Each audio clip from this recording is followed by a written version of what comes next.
Hello everyone and welcome back to Homebody. This is actually the last video of the series. We're going to try to complete it all in one go. We're trying to currently still turn on the accumulator. In order to do so, we have to turn on the generator in the underground mall. Then we have to turn on the generator that's in the maze. And I put that into quotation, but basically the maze that's in the cellar. And then we have to make sure that the lightning rod has been extended before 9:15.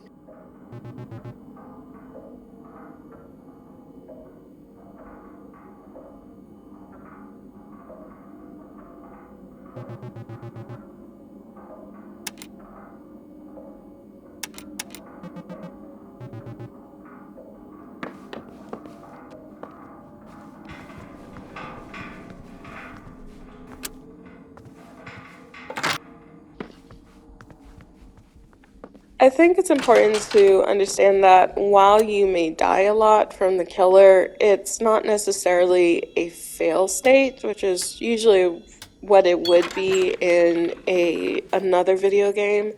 In another video game, it would be considered a fail state if you were to die, because then you would have to start the mission over from either the beginning or the last checkpoint, and then go from there. But you won't learn anything new besides maybe don't throw a grenade in a small room, you know? So with this one, you'll kind of find out more as you progress about each of the characters, especially if you talk to them with each turn.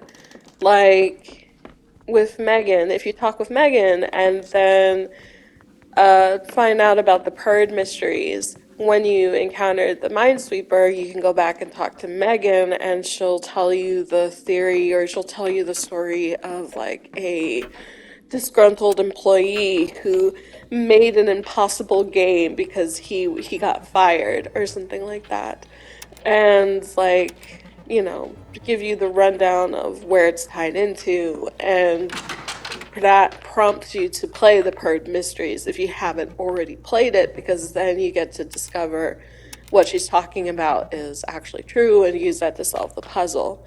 Or interactions between Gary and Cliff. If you talk to Gary to get Gary to talk to Cliff so Cliff can back off and stop being a jerk, eventually when you talk to Cliff, Cliff will not necessarily apologize, but he'll show in his own way that he's really happy that you're there and that he thinks that what you're doing is pretty cool, and that he brought the book that they mentioned, Pumberting, like a book. It's a children's book that you illustrated.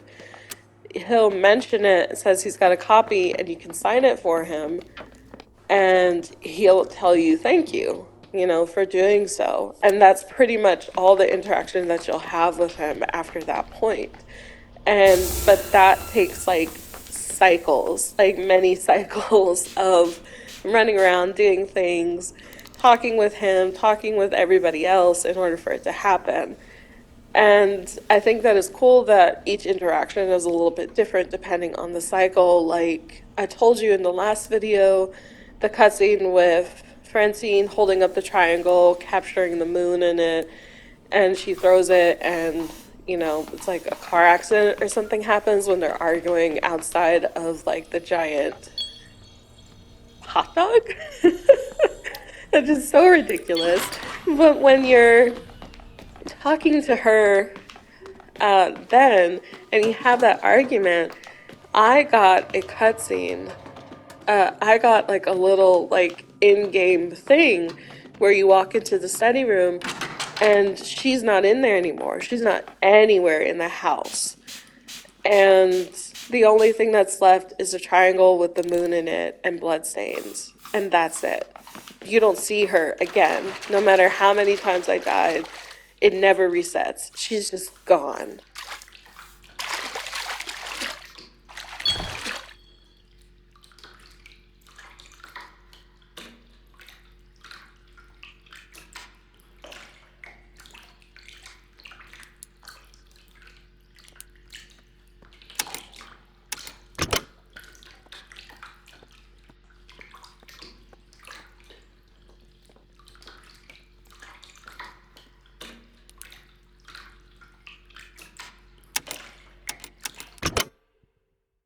had to restart because the game essentially would not let me move.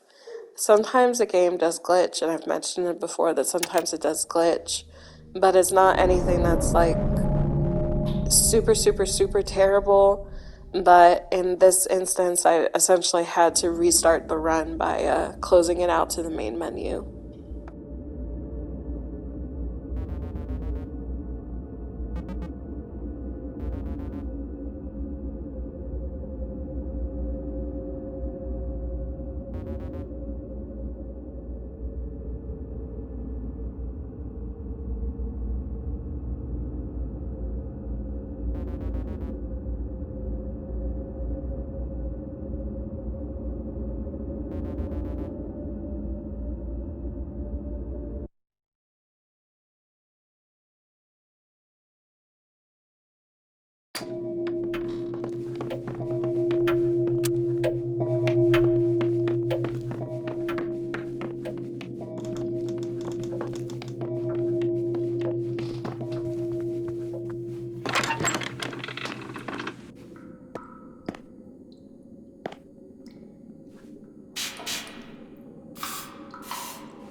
Now that we've turned on the generator here and the generator in the mall, and we've already extended the lightning rod, if I don't get stuck in the door here, we can make our way back to the attic and turn on the accumulator, because now that we've powered everything, we should be able to get it started and see what it does. I didn't actually get this ending in the first game. In the first game, I ended up, when I was down in the basement, being able to take the elevator. But this time around, I'm going to see what the accumulator does and go from there.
So now that we've gone through the accumulator and it's not worked, we're going to go and essentially open Emily's suitcase and look at the diagram that's now in there.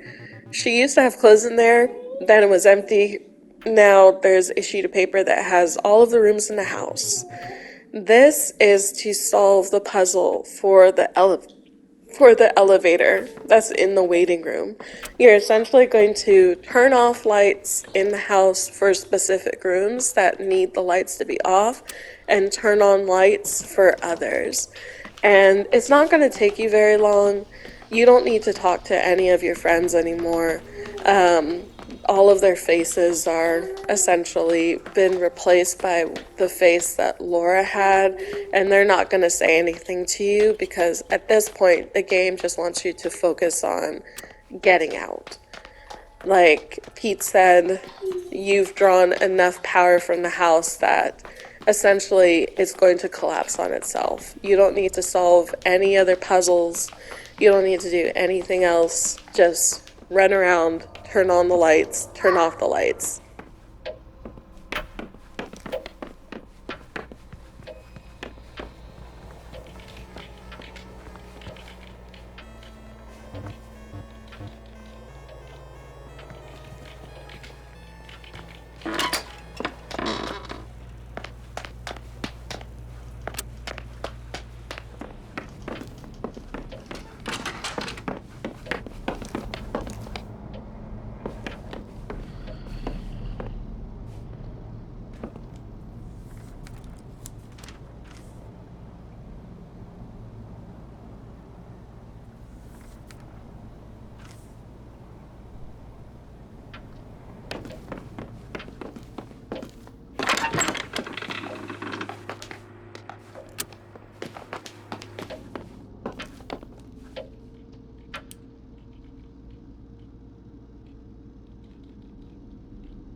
While I said that there was no right or wrong way to do this last puzzle, I feel like this is probably the quickest way because, as you saw, the killer, instead of coming at 9 o'clock, just shows up at 8.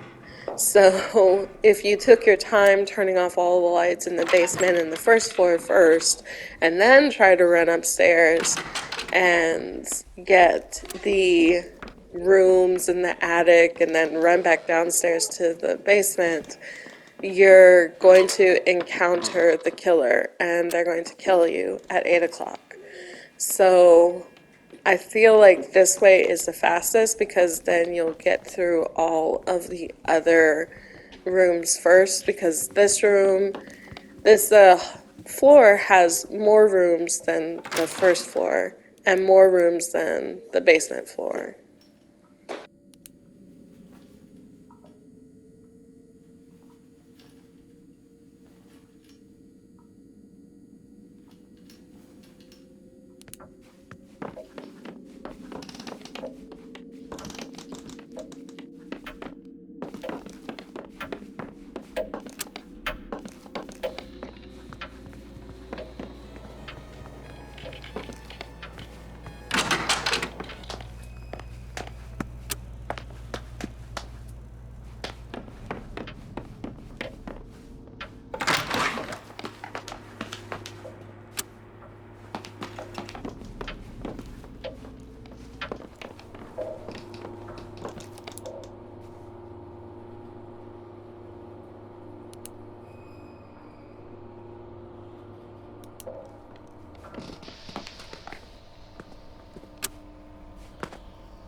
And with that, we come to the end of Homebody. So I really think that this game exceeded in showing how adult relationships can be. Like, your circumstances for having your friendships and things like that are different. Some people you're able to keep in contact with for long periods of time and well into adulthood and to, when you're an elder. And sometimes you're not able to devote as much time to friendships outside of like a small handful. Like for myself, I have a small handful of friends I talk with outside of family. We don't hang out like often to at all, and that's just because our schedules are so different now. Like 10 years ago, sure, I would have been able to go out with my daughter, meet them, go to eat, go hang out, and stuff like that. But now I have my daughter and my son, so I'm not able to do that as often as I would like to at all. But as the game shows us, you know, it's not impossible. You can be friends with those people again. It's going to take some time. It's going to be awkward.